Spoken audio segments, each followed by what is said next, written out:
Good day, ma'am. Good day, everyone. Today, we are going to present to you our group-made online teaching plan. Here today with me to present are Mr. Paulo Lorenzo Batanes, Mr. Christian Rabi, Miss Lorraine Cantara, Miss Donalyn Cantara, and Miss Sheila Wendell Mirasol. In this time of pandemic, the learning of students face the different challenges using the blended learning as synchronous learning, asynchronous learning, and distance learning.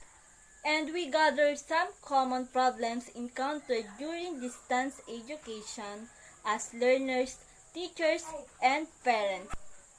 As a learners, the common problems encountered during distance education, number one is lack of support. The physical absence of the instructor during asynchronous learning means that may not be available to support and guide the students when they need it most. And they will have to reach out the teachers via email or other communication channels. And as a teacher, we must ensure that our students come up with the lesson easily. Number two, feeling of isolation. We can help our students to feel connected to their peers by encouraging to participate in class discussion and by creating different opportunities outside of class. The next common problems of the learners is their academic discipline. In a synchronous learning environment, there is a certain social pressure and regulation. Asynchronous learning doesn't provide a same sense of accountability. Some students are self-disciplined, but the others may find it difficult and feel a little lost. It can help to teach our students to execute functioning skills like organization, prioritization, and time management to help them to stay on top of everything. And the last one is the advances in technology to be able to interact with each other and with the instructor to utilize audio, video, and text. And they should have access to all the technology they need. Distance learning can be incredible experience for all the students. As a teacher, we should know first the challenges of the students in distance learning before we begin to teach. It can help to create a positive environment and set them up for success. The next is the teacher's common problem encountered during distance learning. Number 1, technology. There are some instances where the teachers are lack of knowledge when it comes to the usage and how to operate technology as a tool to ease and provide more interactive lessons during online classes. Number 2, time. The public and private school teachers consumes more time and having difficulty upon checking the modules of the learners. There were times that the parents and learners have some questions regarding to the modules, but the teachers was not able to provide necessary answers due to the volume of questions from the parents and the learners. And here are the parents' common problem encountered during distance learning. Number 1, module contents. There were moments that the parents cannot be able to explain the contents of the modules to their children because it has a complex concepts or too broad. Number 2, retrieval and distribution. There were times that the learners are not yet done answering the modules in the expected given date and time, and as a result, the parents will not submit it for retrieval, and so they will not receive the next set of modules for the next week's schedule.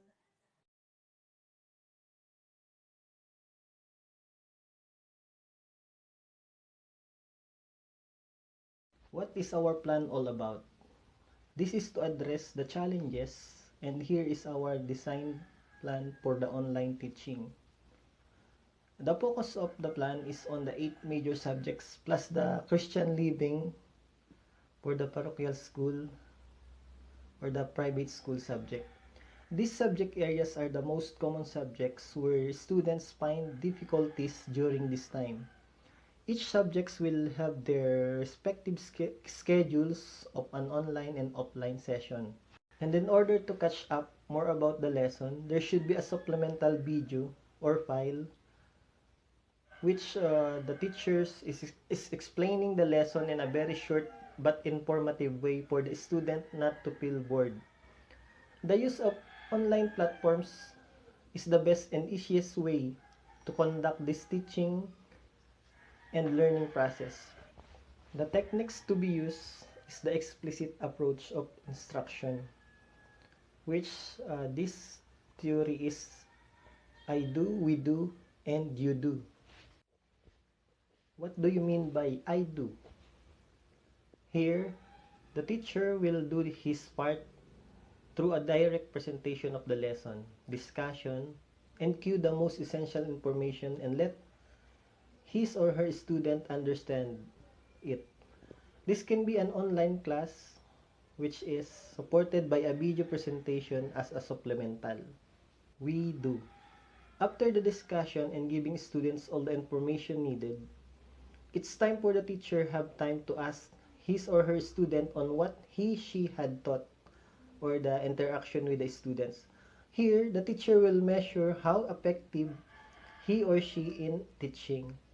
By asking his or her student and they able to answer back, it means that they learned from the teacher. And lastly is you do. This time, the student will do their activities alone without any guidance or assistance coming from the teacher. The purpose of this is to know how they can apply the gathered information from the discussion and interaction. In this sign, learner will receive class schedule to follow for the week. The call time for the class is 8 a.m., but the synchronous class will start in 8:30 a.m. The 30 minutes for the flag ceremony, pledge, prayer, and exercise. Synchronous sessions are scheduled in the morning and has an appropriate break in the session between using Google Meet. In my observation, internet are weak during midday until in the afternoon. The asynchronous class will be in the afternoon. These include the answering the module, watching supplement video, and the completing the activity. The teacher's consultation also scheduled in the morning through Facebook page, Facebook Messenger, or Google Classroom comment section. Learner tasks will also as much as possible require minimal or no adult supervision. Learner will also be provided as a teacher's lecture video or link that may be downloaded just in case miss the synchronous session for a valid reason or video, audio or link to better comprehension of the lesson. This is the paradigm of online teaching plan of our group. This paradigm shows the flow of development of our online teaching plan. We started gathering data, such as knowing the common problems of parents, teachers, and learners in distance learning for the development of our own individual online teaching plan. Then, the individual online teaching plan was consolidated by one of the group members and merged to create a concrete online teaching plan of the group, which the merged online teaching plan went through critiquing by the group members. The online teaching plan will be presented to our advisor for refinement or revision of the plan. After that is implementation of online teaching plan. But first, the plan undergoes on dry run demonstration, then followed by evaluation to know if the online teaching is effective. After evaluation is enhancement of online teaching plan, then back to the implementation of online teaching plan. So this is our proposed class schedule for 1 week. 8 a.m. to 8:30 a.m. is the preparation time. This is to prepare their lesson. This is serve as an alarm clock for the learner. The teacher will give orientation and guidelines about this morning routine. 8:30 to 9:10 is allotted for the first subject. 9:10 to 9:40 is their screen break. It will take their snack and rest their eyes and gadgets. Long exposure to gadget will damage the eyes and to avoid overheating of gadgets. It lasts for 30 minutes. The consultation time will be 10:20 to 11:30. It will answer all concerns and questions of the learner. 11:30 to 1:30 is for lunch. 1:30 and 3:30 in the afternoon is a synchronous class. This is the time of the student answering the modules. As you all notice, that it's all about morning activities. Because we observe that the internet connection in the morning may be available, while in the afternoon it becomes weak. So the afternoon time will be their time doing their assignments. For the preparation time or the call time, we gave 30 minutes. This is to prepare their gadgets and background setting that will be used in their online class.